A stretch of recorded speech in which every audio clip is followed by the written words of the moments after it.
You reach for it before your eyes are fully open, before you've said good morning to anyone, before you've even decided to be awake.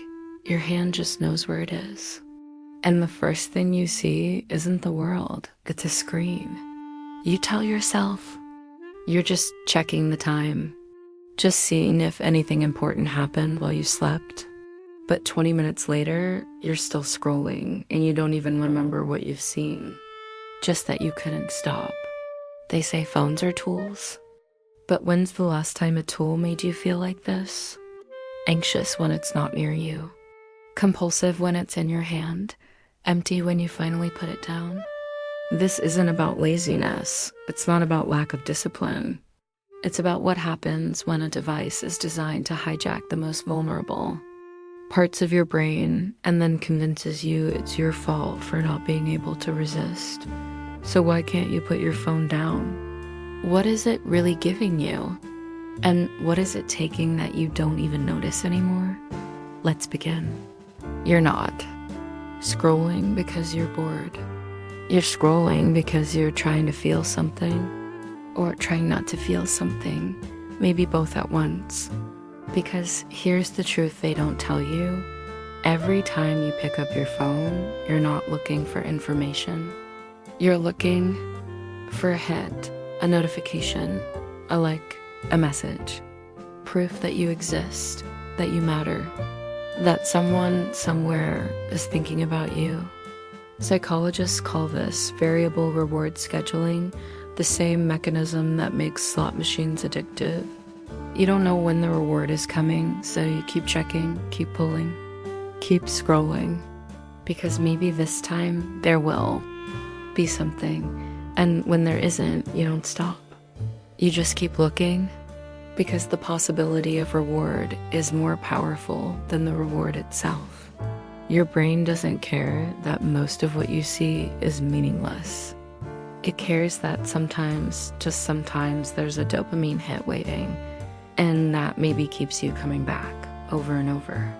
Even when you know it's making you feel worse, you check your phone when you're happy, when you're sad, when you're bored, when you're anxious, when you're eating, walking, waiting, lying in bed at night when you should be sleeping.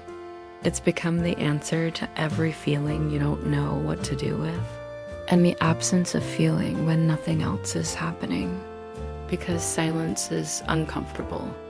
Now, stillness feels wrong. Being alone with your thoughts feels unbearable. So you fill every gap, every pause, every moment of potential emptiness with a screen. And you don't even realize you're doing it. It's automatic, reflexive. You reach for your phone the way you reach for air. Not because you decided to, but because not doing it feels like suffocation. This is what constant stimulation does. It doesn't just occupy your time, it rewires your brain. It makes you forget how to be bored, how to sit with yourself, how to exist without something pulling your attention in 1,000 directions. You used to be able to do nothing. Now, nothing feels like torture, and your phone isn't in your hand because you want to use it. It's there because you don't know how to be without it anymore. You tell yourself you'll just check for a second. One quick look, but a second turns into 5 minutes. 5 minutes turns into an hour. And suddenly you've lost time you didn't mean to give, doing things you didn't even want to do, looking at lives you don't care about, reading opinions that make you angry, watching videos that make you feel empty. And yet you can't stop, because stopping means confronting what you're avoiding, the work you're procrastinating, the conversation you're dreading, the feeling you're suppressing, the life you're not living because you're too busy watching everyone else live theirs. Your phone isn't the problem, it's the solution. The solution to discomfort, to uncertainty, to the terrifying possibility that if you just sat still for a moment, you might have to face yourself. And that's scarier than any amount of wasted time. Here's what no one talks about. Your phone makes you feel connected and completely alone at the same time. You're surrounded by people and photos and stories and comments, and yet you've never felt more isolated. Because connection through a screen isn't real connection, it's the shadow of it, the performance of it. You see everyone's life and feel like you're missing yours. You watch people celebrate and feel like you're falling behind. You consume everyone else's highlight reel and compare it to your behind-the-scenes disaster, and the comparison is killing you. But instead of putting the phone down, you scroll harder. Because maybe if you keep looking, you'll find the thing that makes you feel better. The post that makes you feel seen. The message that makes you feel wanted. The proof that you're not as alone as you feel. But it never comes. Or when it does, it lasts for 30 seconds before the emptiness returns. And then you're back to scrolling, searching, hoping, stuck in a loop that promises relief but only delivers more hunger. You know it's a problem. You've known for a while. You see the screen time report and feel shame. You promise yourself you'll do better tomorrow. You delete the app, download it again an hour later. You tell yourself it's not that bad. Everyone does it. It's just how the world is now. But deep down, you know something's wrong. You know you're losing time you can't get back. Attention you used to have, presents you used to give to people you love, peace you used to feel when you were alone. You're not living your life anymore. You're documenting it, performing it, watching other people live theirs. And somewhere at all that scrolling, you've disappeared. Not dramatically, not all at once. Just slowly, quietly, one scroll at a time. And the worst part, you don't know how to stop. Because your phone isn't just a habit, it's a coping mechanism. A numbing agent. A way to not be here when here feels too hard. And until you're ready to face what you're running from, the phone will always be there, ready, waiting, promising relief it will never actually give. But here's the truth. You're not weak for struggling with this. You're human.